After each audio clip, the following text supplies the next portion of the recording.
All right, folks, welcome back to Practive Security, back to our YouTube channel. I am Matt Johnston, and I greatly appreciate you tuning in for some more, hopefully quick time with me on the topic of Practive Security as a business. I have some big news. If you've been watching our website announcement page or over on Substack or over on X, I've been announcing this multiple places, and now I'm bringing it to you through a YouTube video. Big news, we are now publishing books, and the first of two that are in work or have been in work. The first one is now available on Amazon.com in paperback or Kindle format. The second one is still in process. It is with the editor undergoing its editorial reviews and all of that. I'm hoping that one will be published for you and available in August of this year. I'm really pushing the publisher to get it out, but of course that's out of my hands. But the first book is here, and I'm going to talk about the two as in terms of how different they are, because they are very, very different works. But I'm going to focus on this video on the first one, which is Practive Security 101, available to you today on Amazon.com. You can head over to our website, practivesecurity.com, and there's a link on the homepage if you want to get directly to the page on Amazon where you can order it. Here it is, Practive Security 101. That's what it looks like. Available on Amazon today in both paperback as well as Kindle format. The latest published version, this is actually not for resale. This is an editor's version, or an author's version that I got to edit. But anyway, it is roughly 300 and I think it was 14 pages is the latest version. This one's 355, but I've made some adjustments. But here it is. Essentially what this book is over the last year or so, I have been spending time for Practive Security, writing articles and publishing articles on a wide variety of topics that are all under the umbrella of what I consider 101 material. So basically, the basics of what you need to know about cybersecurity, digital health, online safety, across a wide variety of topics. All of that I've been working on producing for the last year and publishing it piece by piece, one article at a time. What I've done is I've taken that entire collection of articles that have been available to our members at practivesecurity.com. I've given them a fresh look, done some editing to them, updates, joined them sequentially, and now we're publishing it via this book available on Amazon.com for you today. As of June, what is today? The June 9th, I believe. No, it's June 11th. The month's getting past me. I think it first published on June 9th. I think that's why the date's stuck in my head. But I will read to you what the chapter list is, so you've got a sense of what is in here. But essentially, this is a combination of a few things. I want to give you a little bit of a preview on the style that I used to write this book, because it's very different from the book that's coming later in the summer. But this is kind of textbook style. There's a lot of philosophy in here. There's a lot of my Christian worldview. There's a lot of quotes from the Bible. There's a lot of me making the case for privacy and security and morality, and exploring the idea of online threats in a different way, all through my Christian worldview, all through the worldview of a Western civilization, a Western culture. I do quite a bit of quoting from some of our historical texts and perspectives in this book to kind of make the case for you about why security matters and privacy and safety matters in different contexts. Also do quite a bit of exploring on the topic of who our online adversaries are, and doing a bit of research for all the articles for Practive Security, but especially for this book. I noticed that most of the books that are out there, or most of the material that's out there that's written for people, everyday people, on the topic of cybersecurity, it's typically all focused on, like, how do you protect data from being stolen, or how do you keep your computer safe from being hacked or having malware installed, or things like that, which is important. That's all in here too. But then on the other side of the coin, when you talk about the other harms that come to us from engaging online, that's typically under the umbrella of what we call digital health or online safety. And those sorts of materials seem to be focused exclusively on, like, managing screen time and some privacy concerns. But I haven't really found a work that combines all of that together through one common philosophy of protecting the totality of who you are: heart, mind, body, soul, and yes, your property too. And that's really how I approach what I call cybersecurity. Now, I've worked in cybersecurity as a profession for over 25 years, at the very peak of that career, of that industry, I should say. Some of the biggest companies in the world I've worked with or worked for, including the biggest names in cybersecurity. And yeah, they've pretty much all been exclusively focused. What I've noticed is the cybersecurity industry that produces products and tools for us and knowledge to some extent, they're pretty much exclusively focused on protecting property from theft or misuse or abuse, and not really blending together a fresh perspective on all the threats that we face online. And so I really get into that in this book. I explore for you who your true online adversary is by looking at anyone who's trying to use their power or capabilities to exert influence or exert their will or force things upon you in order to enrich their lives at your expense, whether that's, you're being attacked, or you don't know you're being attacked, or you're under the influence of something, or you don't know you're under the influence of something. I really try to refocus the entire paradigm to get us to think bigger. And so that's what you're going to find in here. A lot of that at the beginning of each chapter to describe the topic, introduce the topic to you. I give you some mindset knowledge to help you understand how to approach the threat or approach my concern and what you should know about it.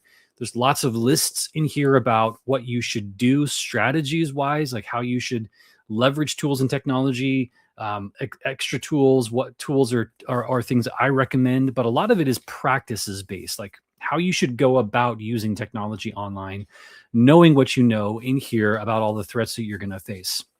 So that's my general approach in this book. It is kind of textbook like in that it reads as giving you a bunch of information and then giving you guidance on what to do with that information, or how I recommend you apply that information in life.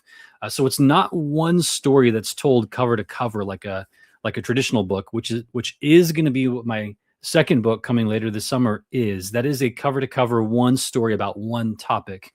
This is a collection of articles about a bunch of topics. And again, I'll read you the table of contents so you know what it is.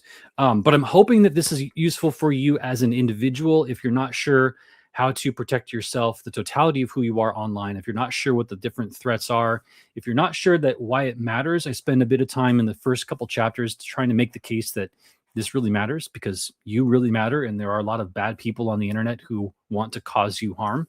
And so I make the case for there. But if you're not sure why this stuff matters to you at all, take a look at this book. If you're not sure what you should be doing or what you should be aware of, and you want a better understanding of what all the threats are and how to posture yourself relative to them, how to be more careful about using your technology and engaging on online services and protecting your data and protecting your house, protecting your privacy, that's all in here. So let me get into the table of contents and then we will see where we go from there. I don't want to make this video too long. All right. So by way of table of contents, I'll just tell you what's in here and we'll go from there. We have, of course, an introduction trying to make the case of why I think this book is important to you and what I'm trying to do with it. I forgot something. So I do hope this is a good resource for you as individuals. Parents, I think this is a good resource for you as well. There's a lot in here about parenting and how to shepherd and safeguard our kids from some threats that are uniquely, I think, focused on them. Online predators, online influence. There's a bit in here about that. But also, if you are a parent and you want to equip your kids with better knowledge, if they are starting their online journey and are starting to have access to email or starting to have access to smartphones or tablets and they're downloading apps from app stores, this is a good resource for them as well. My kids are reading this. They're two of them are teenagers. They're reading this right now. Of course, they know most of the content already by way of just living with me. But they are reading this book. Again, I'm trying to equip them and train them with these principles as well, because there's a lot in here to help make sure that we all understand when we engage online what the various threats are and what we should do about them. Okay, so you can also use this as a textbook for your kids, as a supplement to your homeschooling or a supplement to your education resources, whatever you're using for your kids. Read this book along with them. Parents, I recommend you read through it first. There's nothing explicit in here that's inappropriate. Of course, I do touch on themes in here like predators and human trafficking and pornography and some other sensitive topics. None of it is explicit. I don't go into any sort of details. I don't describe any of it to any kind of explicit extent, but it is mentioned. There are themes in here that are mentioned that are adult themes. But again, if our kids are getting access to the internet, they need to be aware of the dangers that are lurking. And so if your kids are unaware of some of those themes, parents, I recommend you take a read first, and then you can help your kids through that process. There are some things in here my kids are going to be learning about for the first time, which will be fun. Okay. Here's the table of contents. Introduction gives you basic information about what I'm trying to accomplish with this book and how I think you can use it. First chapter is called An Inherently Dangerous World. What I'm trying to do with that chapter is help you understand and break through the premise. I think a lot of people seem to think the internet is inherently safe, that there's a lot of safeguards and protections and cybersecurity teams and industries and some sort of internet police force that's working constantly to keep us safe online. So, and I try to make the case that that's not true. It is an inherently dangerous world. There's an inherently a world that is designed for open access, open exposure, and all the creative sins of mankind are accessible on the internet. And that's kind of the premise that we need to adopt whenever we engage online, especially thinking about this with our kids.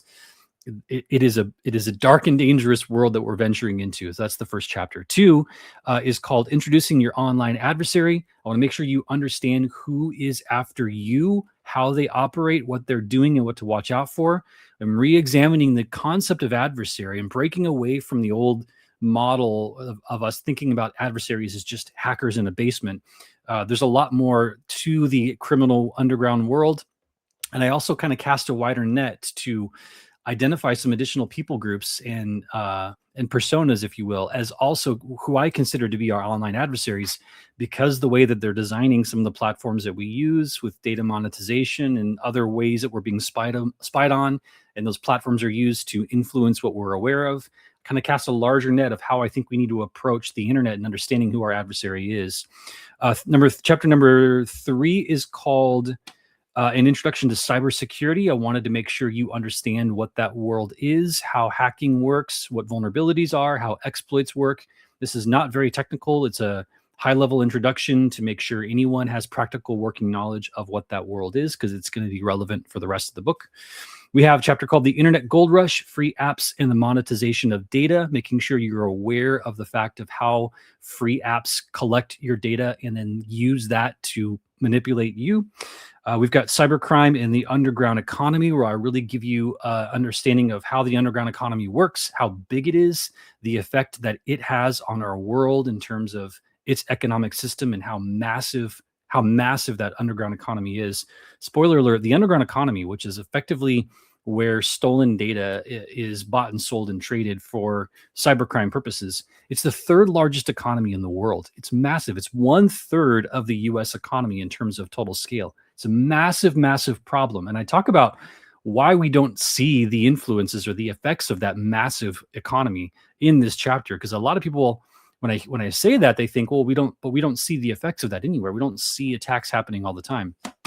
I explain why in this book. Most of it's hidden from our view, intentionally so. Okay, so cybercrime and underground economy.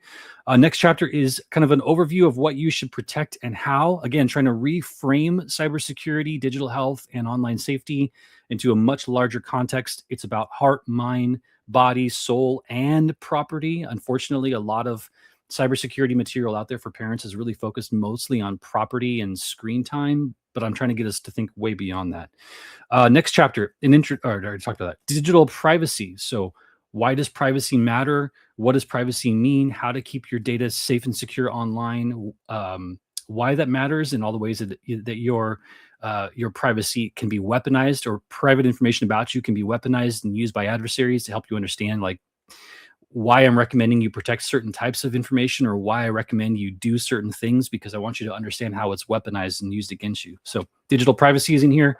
Operational security, or OPSEC. I get a lot of people asking me about how to manage your personal exposure online.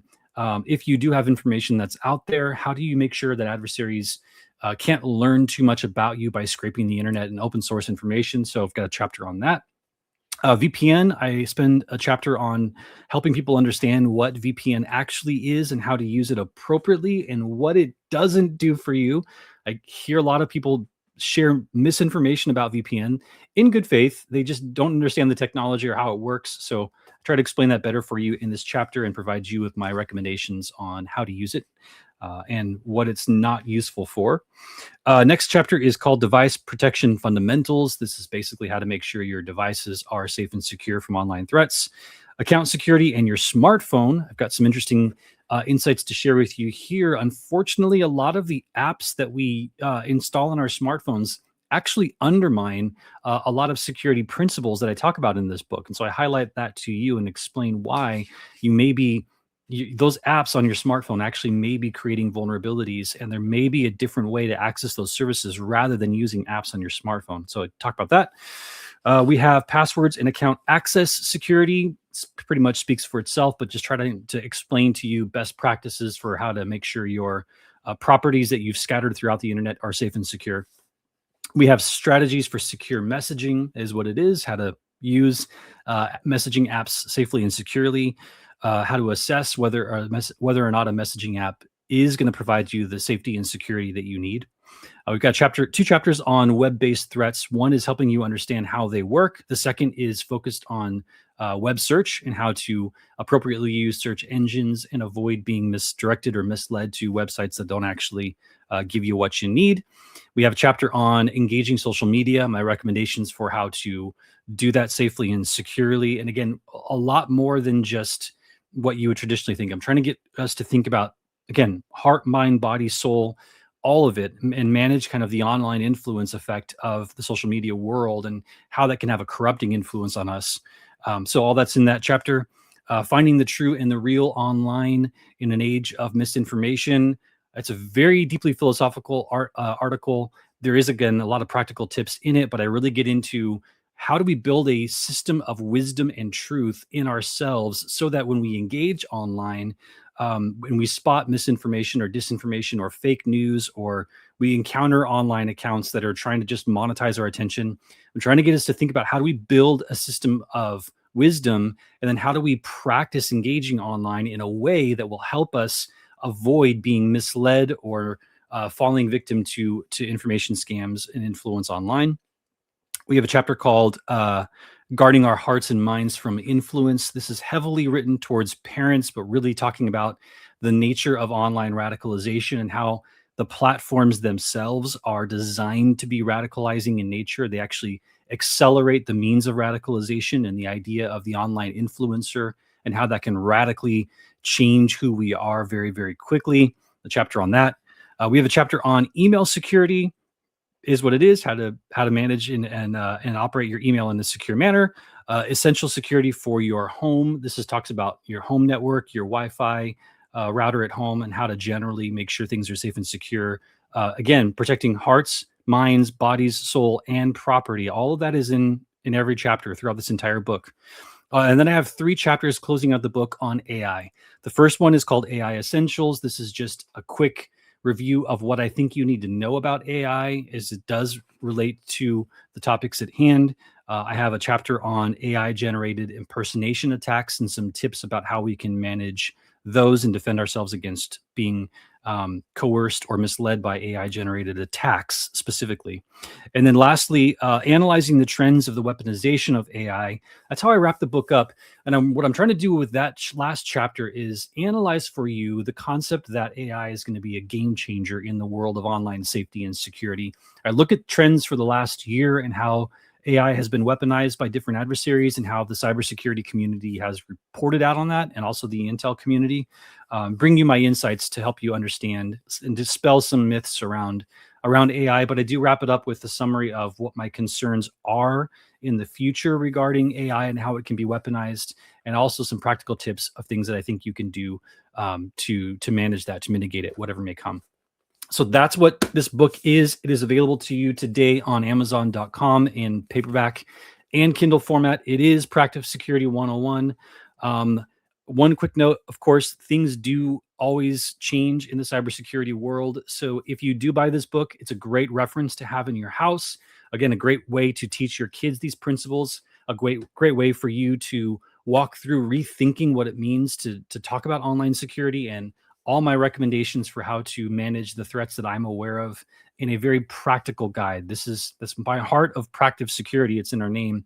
I want to make these strategies and solutions doable and understandable by everyone. So a very practical guide to online safety security, but taking a much bigger perspective on all these topics than what we traditionally see.